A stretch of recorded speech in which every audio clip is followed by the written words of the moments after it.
бик яраттым значит мотор әдәбиятны. Менә Тукайдан тотынып, бала вакыттан, менә кыскача гына әйтеп алыйм әле. Иң беренчесе, бала вакытта мине әби бик күп эшләтәдер. Гел, значит, эшләтү. Шуннан ул вакытта укыйбыз Тукайны. Эй сабыйлар, эшләгәсез иң мөкатдәс нәрсә эш. Эш агачы һәр вакыт бик юмарт китерер җимеш.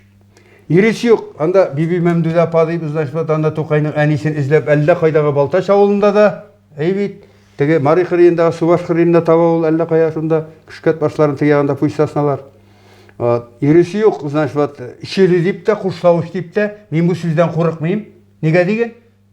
Чөнки татар авылыннан бер вакытта да әби бабай да ятим. Ятим бала да артмаган. Авылдан чыгармаганнар. Булар базарга сатарга малайнап барганнар.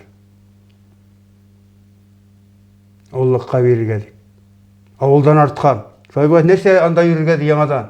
Атып җитте Тукайны һаманда шихотчик, мескен хәерче дип күрсәтергә. Сәгъди абзый хәлле булган. Ул хәзер булса, значит, анда йортлар әллә инде салган булыр иде. Ишек алдына бастырып куярга, значит, гордый, значит, Сәгъди бабайны һәм янында, значит, матур малайны.